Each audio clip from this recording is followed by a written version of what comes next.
are the 11 tips for boosting your learning capacity and to make your learning faster and faster. So, number 1, revision. आप चाहे college में हैं, school में हैं, आप कहीं भी किसी फील्ड में, किसी ब्रांच में कहीं भी हैं, आप अगर किसी भी चीज़ को स्टडी करते हैं तो आप फर्स्ट डे कहाँ पर होते हैं? 0 पॉइंट पर होते हैं। आप जो भी चीज़ स्टडी करते हैं वो फर्स्ट टाइम में एक ही बार में आपके ब्रेन को हिट नहीं करता है। तो हमको क्या करना है, वो सारी चीज़ों को एक बार रिवाइज करना है। फर्स्ट टाइम आप रिवाइज करेंगे तो इट में भी कि आप 10% वो सारी चीज़ों को कवर कर चुके होंगे। और रिपीटेडली अगर आप टाइम पीरियड के इंटरवल पे अगर वो सारी चीज़ों को लर्न करते हैं, देन उसको रिवाइज करते रहते हैं, देन मोस्ट प्रोबेबली आप वो सारी चीज़ों को अप्रोक्स 80 to 90% आप वो सारी चीज़ डाटा जो है आपके माइंड में कहीं ना कहीं हिट कर चुका होगा। तो आप नेक्स्ट टाइम अगर वो सारी चीज़ों को देखेंगे, सिर्फ एक वर्ड से भी अगर आप उसको सारी चीज़ों को रिकग्नाइज करेंगे, देन मोस्ट प्रोबेबली आपके माइंड में वो सारी चीज़ें पहले से कवर हो गई, जिसकी वजह से आप एक बार एक वर्ड को भी देखकर आप पूरा का पूरा डाटा वापस से कवर कर पाएंगे। Number 2, active recall. वो सारी चीज़ें कि जो हमने पढ़ा था, वो जो चीज़ें जो कि इम्पोर्टेंट है हमारे लिए, या वो सारी चीज़ें जो हम चाहते हैं कि हमारे माइंड में बना रहे, वो सारी इन्फॉर्मेशन हम रखें। सो वो सारी चीज़ों को हमको क्या करना पड़ेगा? एक्टिवली रिकॉल करना पड़ेगा। वो सारी चीज़ों को एक बार फिर से देखना पड़ेगा। और फिर से देखने के लिए हम क्या कर सकते हैं? पूरी बुक तो लेके घूम नहीं सकते हैं हर जगह। तो हम क्या करेंगे? एक्टिवली रिकॉल करने के लिए हम फ्लैशबैक बनाएंगे। फ्लैशबैक, हाँ, फ्लैशबैक मतलब क्या होता है? आप छोटे डायरी ले लेंगे, छोटे से वो पॉकेट डायरीज होती है, वो हो गया, या वाइट पेजेस जो आती है, या फिर इस तरह कुछ भी अगर आप बना के आपके जिस तरह से आप जो भी रिसोर्स आपके पास में अवेलेबल है उसके बेसिस पर छोटा होना चाहिए जो आपके पॉकेट में आ सके, उसको हम फ्लैशबैक बोलेंगे। जहाँ से आप क्या करेंगे? पूरा डाटा, उसका पूरा थ्योरी हम नहीं लिखेंगे, सिर्फ हम उसका एक छोटा सा पार्ट वहाँ पे लिखेंगे। जैसे अगर एग्जाम्पल के तौर पे आप जियोग्राफी पढ़ रहे हैं, या फिर किसी भी तरह से हिस्ट्री या जो भी कुछ पढ़ रहे हैं, जियोग्राफी पढ़ रहे हैं, इकोनॉमिक्स पढ़ रहे हैं, आप रिसोर्स लिख रहे हैं तो आपको पूरा याद आ जाएगा रिसोर्स क्या होता है। साइंस पढ़ रहे हैं, अगर आप थर्मोडायनेमिक्स पढ़ रहे हैं, एंट्रोपी लिख दिया आपने, तो एंट्रोपी समझ में आ जाएगा कि ऑर्डर ऑफ डिसऑर्डरनेस है, उसके बारे में सारी चीज़ें। एंथैल्पी लिख दिए, आपको याद आ जाएगा एंथैल्पी फॉर फॉर्मेशन, तो इतने में याद आ जाएगा कि एंथैल्पी फॉर फॉर्मेशन क्या है, एंथैल्पी फॉर रिएक्शन क्या है, कि del H R X N, इस तरह से मतलब बहुत सारी चीज़ें एक छोटे से वर्ड से आपको पूरा का पूरा थ्योरी याद आ सके, इस तरह से आपको फ्लैशबैक बनाना है तो एक्टिवली रिकॉल हो पाएगा। नंबर 3, टीचिंग इतना शानदार मेथड है जिसके बेसिस पर आपको किसी चीज़ को पढ़ाना है, किसी और को पढ़ाना है, तो आपको पहले पढ़ना पड़ेगा। और पहले पढ़ने के लिए हम क्या करते हैं? वो सारी चीज़ों को पहले समझते हैं। तो अगर आप पहले समझ लेते हैं और फिर किसी को समझाते हैं तो कहीं ना कहीं क्वेश्चंस भी अराइज होते हैं। जो माइंड में आपके क्वेश्चंस नहीं आए, हो सकता है सामने वाले के माइंड में ये सारे क्वेश्चंस आ गए, उसको सॉल्व आउट करते करते वो सारे क्वेश्चंस के आंसर भी आपके पास होते हैं। तो मोस्ट प्रोबेबली आप वो सारे लाइंस को क्रॉस कर चुके होते हैं जो कि आप पहले नहीं किए होंगे, या फिर वो सारे क्वेश्चंस आपके पास में हो जाते हैं, उसके आंसर्स आपके पास होते हैं जो कि क्वेश्चंस के आंसर आपके पास पहले नहीं थे, या फिर आपने ट्राई नहीं किया। क्या होता है कि आप वो सारी चीज़ें जो आप दूसरे को पढ़ाने वाले हैं, वो सारी चीज़ें आप पढ़ लेते हैं, तो आपका लगातार वो सारी चीज़ों को रिपीट करने की वजह से आप वो सारी चीज़ों प्रॉपर तरीके से याद कर पाते हैं। वो सारा इन्फॉर्मेशन आपके माइंड में पहले से प्रॉपर तरीके से बैठा हुआ होता है। आप चाहे एग्जाम देने जा रहे हैं, आप किस तरह से कुछ भी अगर लिखना है, कहीं भी लिखना है, तो आप प्रॉपर तरीके से लिख पाते हैं with that hierarchy. Number 4, read loudly means हमको जो भी पढ़ना है उसको लाउडली पढ़ना है, इतना लाउडली पढ़ना है कि आपको प्रॉपर तरीके से वापस से सुनाई दे सके, वो सारी चीज़ आपके ब्रेन में पंच कर सके। लाउडली मतलब ये नहीं कि आप दूसरे लोगों के लिए, आसपास के जितने लोग हैं उनके लिए आप डिस्ट्रैक्शन का पार्ट बन जाए ना। जैसे आपको डिस्ट्रैक्शन फ्री एनवायरनमेंट चाहिए, वैसे दूसरों को भी चाहिए। Number 5, chunk information. Here we have to use Pomodoro technique. क्या करना है? पोमोडोरो टेक्निक में हमको क्या करना है? पहले के वीडियो में भी मैंने डाला हुआ है, फिर से रिवाइज करता हूँ, वो सारी चीज़ों को फिर रिवाइज करना चाहिए। सो नाउ हमको 25 मिनट स्टडी करना है, पढ़ना है, 5 मिनट का गैप, 25 मिनट 5 मिनट का गैप, 25 मिनट 5 मिनट का गैप, 25 मिनट 5 मिनट का गैप, 2 घंटे हो चुके हैं। नाउ आधे घंटे का पूरा गैप। तो इससे क्या होगा? हमारे ब्रेन को भी आराम चाहिए, तो वो प्रॉपर तरीके से आराम मिल पाएगा। इन्फॉर्मेशन चंक में डिवाइड करके हमको वो सारी इन्फॉर्मेशंस को क्या करना है? पढ़ना है, इन्फॉर्मेशंस लेना है। सो वो सारी चीज़ों को अगर हमको इनहेरिट करना है, वो सारी चीज़ों को स्टडी करना है, तो we must give the proper relief to your brain. हमको प्रॉपर तरीके से हमारे ब्रेन को भी कहीं ना कहीं रिलैक्स करना पड़ेगा, उसको भी रेस्ट देना पड़ेगा। Number 6, destruction free environment. Destruction free environment means क्या हुआ, आप जहाँ स्टडी टेबल बैठे हुए हैं, जिस रूम में पढ़ाई कर रहे हैं, वहाँ पर आपके आसपास में कहीं भी ऐसा कुछ ना हो कि कुछ भी रखा हुआ है, कपड़े सामने ऐसे रखे, बहुत सारा बंडल का बंडल रखा हुआ है, फैला के कपड़े रखे हुए हैं, या स्टडी टेबल पे बहुत सारा ऐसा कुछ भी बुक्स बहुत सारी रखी हुई है, या तो फिर आप जहाँ पर पढ़ रहे हैं, जहाँ किसी भी रूम में कहीं भी कुछ भी पढ़ रहे हैं, वहाँ सामने इतना सारा भंडार रखा हुआ है, कुछ भी ऐसा रखा हुआ है जो कि आपको डिस्ट्रैक्ट करना स्टार्ट कर दे। आपके सामने टीवी हो, आपको डिस्ट्रैक्ट करने लग जाए, चलता हुआ टीवी जो स्टार्ट टीवी, मोबाइल है सामने, डिस्ट्रैक्ट करने लग जाए। ऐसे वो सारी चीज़ें जो कि आपको डिस्ट्रैक्ट कर रहे हैं, आपको आपके गोल से हटाकर किसी और रास्ते में लगाते हैं, आपका टाइम वेस्ट करते हैं, क्योंकि टाइम की बहुत ज़्यादा वैल्यू होती है। अगर वो सारी चीज़ों का आपको वेस्ट कर रहे हैं कंटिन्यूसली किसी फील्ड में, तो आप अपने गोल से उतना मिनट उतना टाइम पीछे आप जाते हैं। और हर व्यक्ति को क्या चाहिए, अपना सक्सेस है ना टाइम टू टाइम चाहिए, प्रॉपर टाइम पे प्रॉपर तरीके से चाहिए। और वो सारी चीज़ों के लिए हमको प्रॉपर तरीके से वो सारी चीज़ों को करना पड़ेगा, और उसके लिए क्या करना पड़ेगा, डिस्ट्रैक्शन फ्री एनवायरनमेंट बनाना पड़ेगा। Number 7, high queries. हमको क्या करना है, बहुत सारी क्वेरीज, मतलब हमको कंटिन्यूसली जो चीज़ हम पढ़ रहे हैं उसके रिगार्डिंग क्या क्या क्वेश्चन बन सकते हैं, कैसे कैसे क्वेश्चंस बन सकते हैं, वो सारे क्वेश्चंस हमारे माइंड में चलते रहना चाहिए, कंटिन्यूसली चलते रहना चाहिए। उसके आंसर्स हम सोचते रहें। इससे क्या होगा, ये एक तो जो हमको वो सारी इन्फॉर्मेशन जो कि हमने क्या किया है, अभी याद किया है, वो सारी चीज़ों को हमने याद किया है, वो सारा सब कुछ हमारे माइंड में प्रॉपर तरीके से बना रहेगा, कॉन्सेप्ट क्लियर हो पाएगा।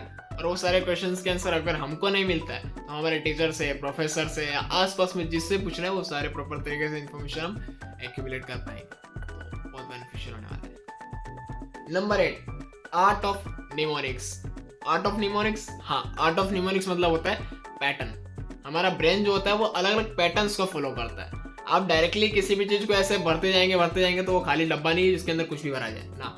हमको क्या करना है, यहाँ पे पैटर्न्स के बेसिस पर आप कोई भी इन्फॉर्मेशन, आप बचपन में भी आप छोटे होंगे तो आपको Mercury, Venus, Earth, Mars, Jupiter, Uranus, Neptune, Saturn, इस तरह से क्या है कंटिन्यूसली आपको प्रॉपर तरीके से याद नहीं होता होगा।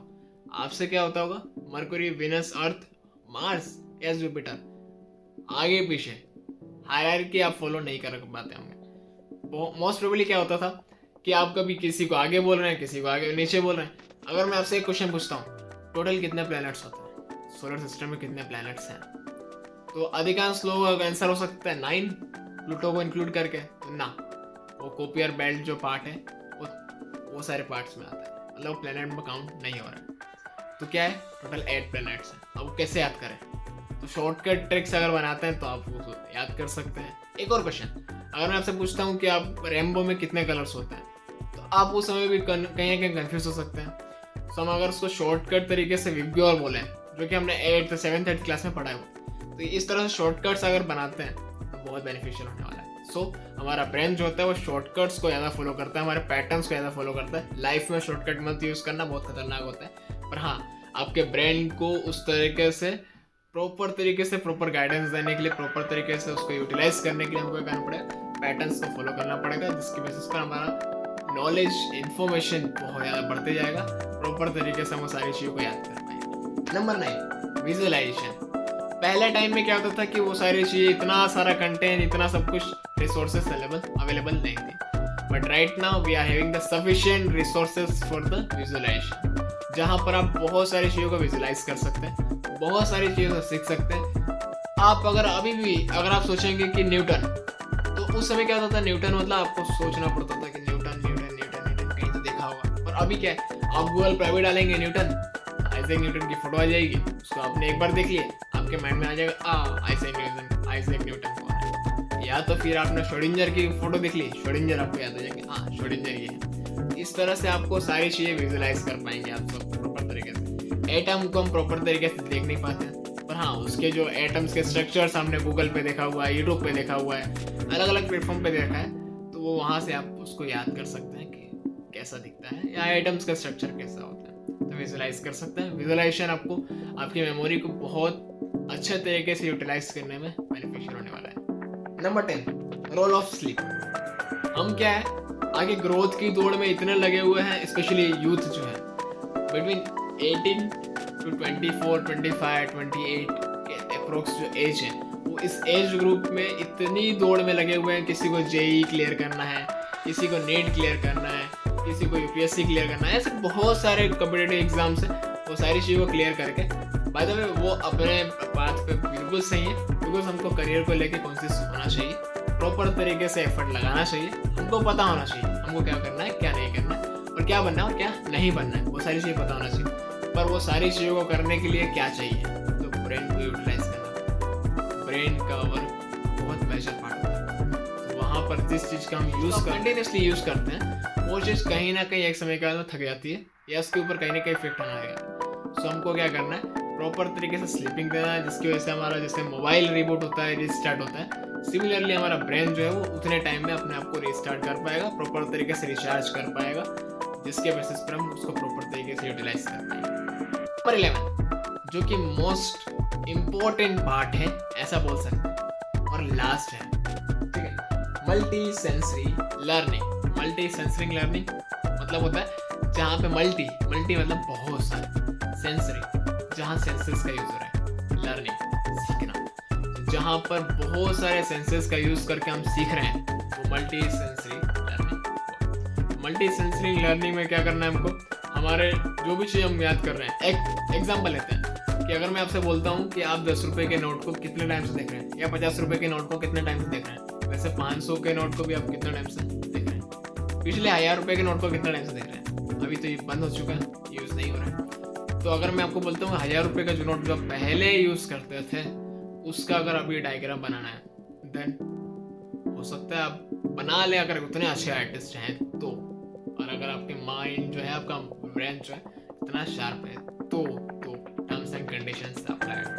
पर मोस्ट प्रोबेबली 99.9% जो लोग हैं वो नहीं बना पाएंगे। रीजन, आप वो सारी चीज़ों को डेली देख रहे हैं, पर क्या हो रहा है, वो सारी चीज़ों को डेली देख तो रहे हैं, वो नोट को आपने कंटिन्यूसली बचपन से देखा होगा, पर वो उसको बना नहीं पा रहे। रीजन, आपका एक ही सेंस वहाँ पे इन्वॉल्व था। और हम बात क्या करने वाले, मल्टी सेंसरी लर्निंग, मतलब जहाँ पर आप जो इस चीज़ को आप याद कर रहे हैं, उसको सिर्फ याद करके देखना नहीं है, क्योंकि आप देख के तो आप उस नोट को भी नहीं बना पा रहे हैं, तो वो सारे आंसर्स को क्या लिख पाएंगे, और एग्जाम में बैठेंगे तो ब्लैंक हो जाएंगे।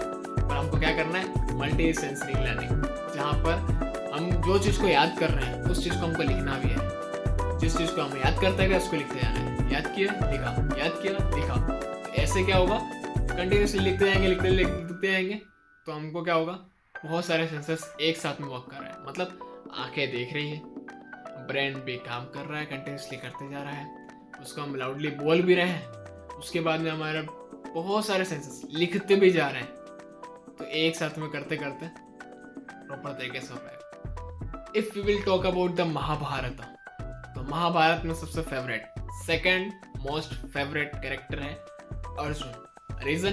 रीजन ये है, फर्स्ट जो है वो लॉर्ड कृष्ण, ठीक है। सेकंड इसलिए क्योंकि उस व्यक्ति ने क्या किया था, एक नाइट जब अंधेरा हो गया था, वहां पर जो मोमबत्ती या दीपक जो भी जल रहा था वो दीपक बुझ गया, ठीक है, अंधेरा था, फिर भी वो खाना सामने था और खाना फिर भी हाथ चलते जा रहा था, खाना खा रहे थे। क्यों? क्योंकि ये जो मसल्स है ना, वो मसल्स को हैबिट हो गई थी कि खाना यहाँ से उठा के बस मुंह में डालना है कंटिन्यूसली।